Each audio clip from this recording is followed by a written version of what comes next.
Welcome to Do Ghosts Be Real Shorts. This is Brett. Today I wanted to touch on a topic that we hadn't really touched on at all in the months that we did Do Ghosts Be Real with Simon and Spencer.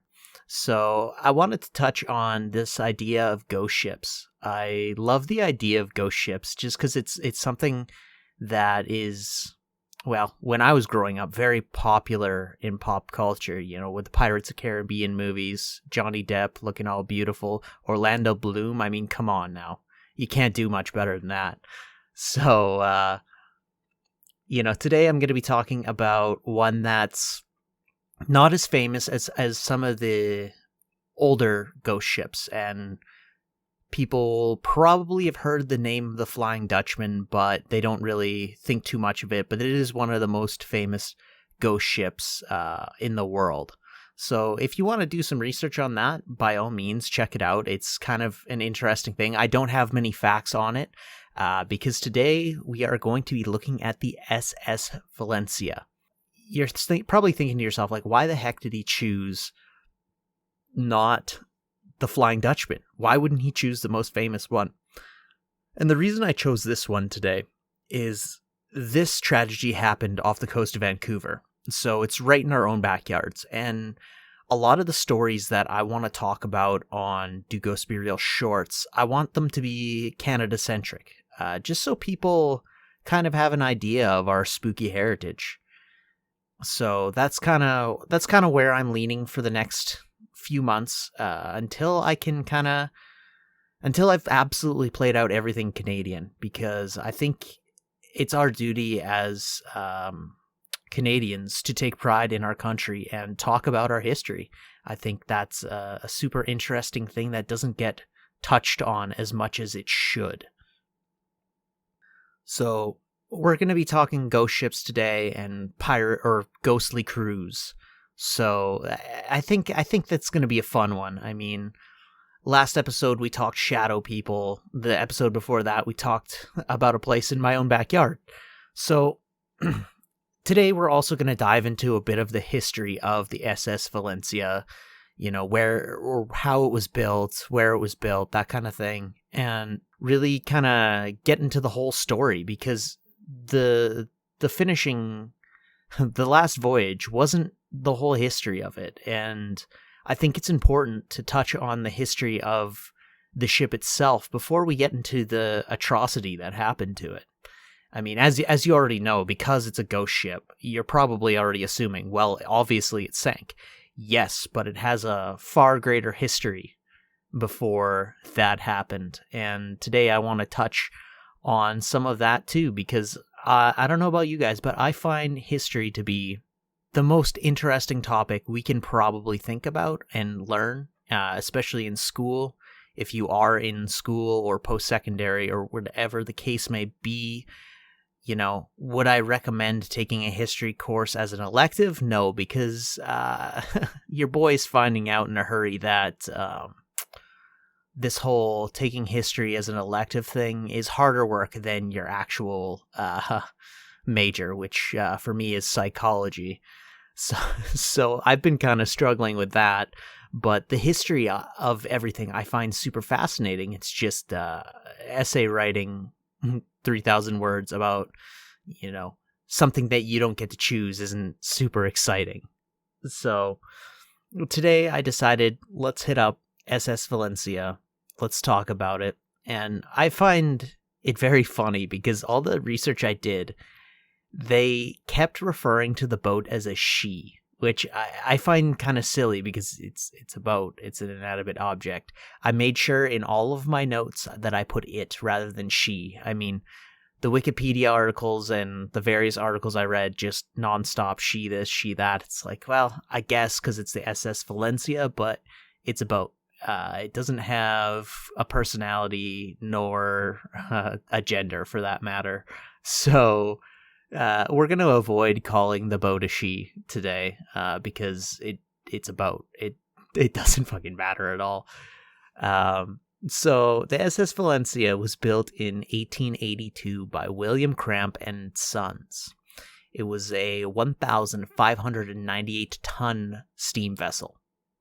So, if you can imagine, that is a massive ship. For the time, anyways. You know, it was meant for long trips. And we'll be touching in the history of some of those increased length trips that it did end up taking before it met its final end. It was bought in 1898 by the Pacific Steam Whaling Company. So what they did is they were essentially a transport, because the SS Valencia was a transport ship. So it wasn't a commercial liner. It didn't move products from point A to point B, but it moved people.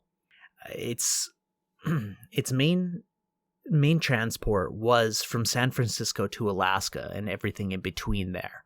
So it's a fairly far distance, I'd imagine, from San Francisco to Alaska.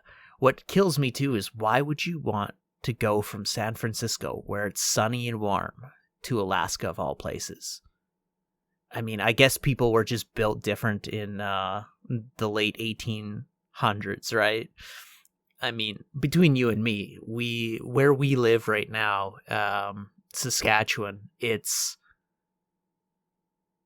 I don't know why anyone would do this on purpose, you know? We live in a place where it gets down to minus 50 in the wintertime. And minus 50 Celsius. So it's absolutely miserable, and the wind hurts your face. I don't know why we ever agreed to live somewhere where the wind hurts our face, but here we are, and this is where I decided to set up shop and continue living. So, in any case, this boat had an interesting kind of segue from transporting people. It still did its main purpose of transporting people, but on June 19th, 1898, it was used by the United States Army as a troop ship for the Spanish-American War. And what this ship was its whole goal, its whole purpose was to transport troops from San Francisco to the Philippines. Do you know how crazy of a distance that is? So this boat, before its final days, saw a lot of travel, and it was a historical part of a war, which is crazy. The idea of this boat that was meant to, carry passengers, I guess to a certain extent it did carry passengers when it was used for warfare, but, killing and death isn't exactly what the boat should have been seeing at that time, but I guess waste not, want not, and the United States military just kind of does whatever it wants and doesn't worry about the repercussions, even though the rest of the world is tired of cleaning up their fucking messes. But so this boat, its final day was January 20th, 1906. That was the last day they set sail,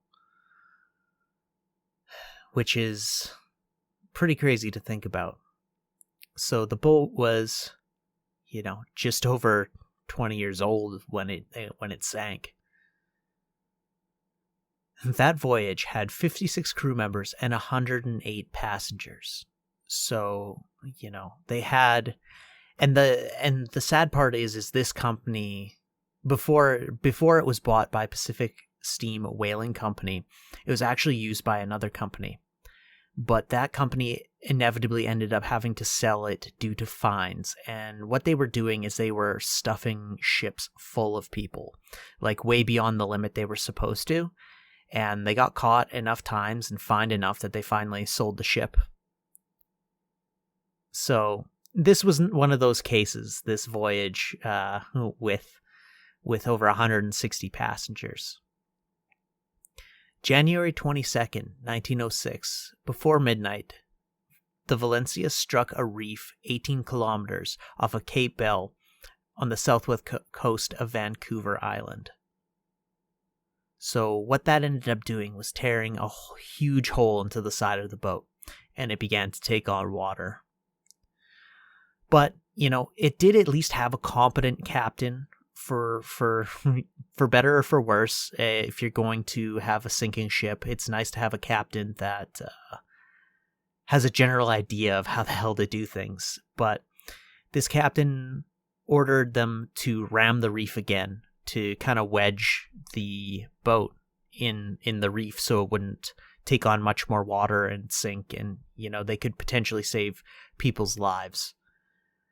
But sadly, this wouldn't be a ghost story if that wasn't the case. And I think the saddest part about the whole thing is they were only 100 yards away from shore. So the immeasurable loss of human life, and it was 100 yards from shore. It was a football field away from shore. In the confusion of the wreck, 7 lifeboats were lowered against the captain's orders. Like I said, people panic in these kinds of situations, and most of them were improperly manned when they did get put down. So you got to imagine, obviously, like if you've ever watched the Titanic, women and children first, obviously. And, well, that was the same case. Only in this case, they didn't get away scot-free. 3 of those life rafts flipped as they were being lowered. And the 3 that were successful, 2 of them capsized, and 1 of them disappeared forever. Well, not forever, but we'll save that till later on in the story. It's just nuts for me to think about how a perfect storm of events can completely ruin everything. Like, this whole thing, had people just had a level head. But, I mean, what am I talking about? I've never been in a situation like that, so there's no way for me to be like, oh yeah, I would have a total level head if my fucking boat was capsizing or sinking, I guess. And the fact that it was January, so the water was cold. So when people fell in, it was, if they didn't die from drowning, because I imagine at that point in time, people weren't strong swimmers like they are today. If somehow they managed to get to shore, they would probably be dead of hypothermia, realistically. Just imagine how cold it is. Even if it's, let's just say 0 degrees out, right? 0 degrees Celsius out. That water and 0 degrees is going to be a miserable time, especially at night. At least if it was during the day, there would be sun to kind of warm you up. The official death toll of this tragedy, that's the best way you can say it, is a tragedy, was 136. 136 people. And 37 men were the only ones to survive. And they tried to go get help, but, I think the fruits of their labor couldn't really help those who were lost at sea. One of the life rafts that I was talking about earlier that disappeared forever, well, they did find it. And what had happened was, and this is a terrifying thought to me, is it got picked up by the current and went into essentially a cave. And high tide happened. Well, you can imagine what happened to that boat full of people. They were crushed against the roof of a of a cave, and they were never able to get out. So, I'm talking about this as much from a historical standpoint of how important it is to talk about this kind of stuff, but at the same time of how sad that immeasurable loss of life was. Like, if you're in an auditorium, imagine 136 people, right? When you read the number out loud, you go, oh, that's not very many. But if you imagine how much, how much is 136 people? How many people is that? What does that look like? That's a lot of people. That's a lot of, my graduating class, I think, is probably less than that. So, that's pretty nuts to think about. it's it's kind of depressing, honestly. It's just the fact that everyone was so ill prepared for an event to happen where everything goes wrong, and you lose the majority of everybody. It's like, but that being said, same thing happens when there's a fire. Same thing happens when there's any sort of event out of your control, is people panic, and that panic causes terrible things to happen a lot of the time. So let's get into the fun part of the show. Now that I've told you a little bit of history of the SS Valencia, let's talk about some spooky stuff. Now, how many times in this show have we talked about, when there's an event of immense negativity that happens, something's going to stick around? Well, this is one of those things. People will report seeing a life raft manned by skeletons in the area. So that's kind of spooky.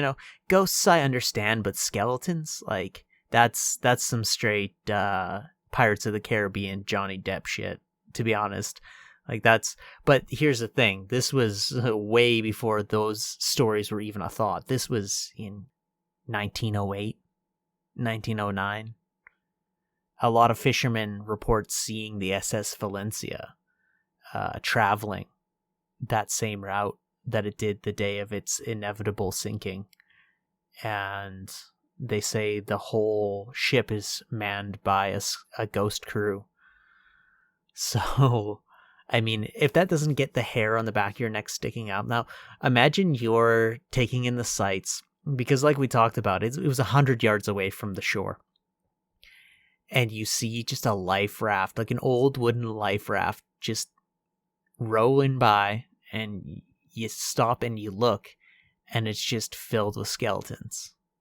I think, BC is a beautiful place, and I would love to go on a trip there, but I think if I saw that, well, first off, I would come back here immediately and talk about it, but second off, it might ruin my trip. Last thing I want to encounter when I am taking in beautiful scenery is fucking ghost pirates, or ghost skeletons, I guess. Like, that's some creepy shit. I mean, I think the worst thing is I imagine this is just a replayed event over and over and over again. But imagine these skeletons just looked your way as you're staring at them. Just every single one of them in the life raft turn their heads and stared at you while you're trying to take in this beautiful scenery. And you didn't ask for this. This is the last thing I want on my BC trip, is fucking skeletons. But what can you do? Skeletons gonna skettle. So so that's kind of the story of the SS Valencia. This is the Cliff Notes, the short version. I did my best, and I researched it a little bit, and if you're interested in one of these ghost stories, you can do a little bit more research yourself. But this one was definitely a fun one, and just the idea that this ship was multi-purpose, the fact that it was used for troops, but it also was used for regular everyday passengers, is pretty crazy to me. It's like, god damn. At that point, it's like, is it really worth sending troops to the other side of the world? Because it's a steam engine, so how long did it take to get there? Could you imagine that? I mean, technology wasn't great back then, so could you imagine? It's faster than sails, but like, by how much? Let's be honest. Probably not as much as we'd love to think. This whole story kind of gave me the heebie-jeebies, and I know the vessel itself is American, but the tragedy takes place in Canada. So this is something that I wanted to talk about, and, I want to continue touching on Canadian history for the next little bit, just because I do think we have a very spooky history that no one is really diving deep into. Like I said, if you do have any suggestions, any thoughts, or you just want to say, hey, you can hit us up on Instagram. Just search Do Ghosts Be Real Podcast. We'll come right up. If you want to send an email, you can send it at doghostsberealpodcast@gmail.com. I asked last week, but I'm going to ask this week as well. If you're listening to us on Spotify or any of the other podcast apps, be sure to give us a 5-star rating, kind of get us into the algorithm. And if you're on YouTube, give us a thumbs up, maybe write a comment or two, get us a little bit more attention so I can keep so I can keep doing this, and hopefully more stories come our way. I know one of my pals had messaged me today and asked me maybe look into the city of Montreal.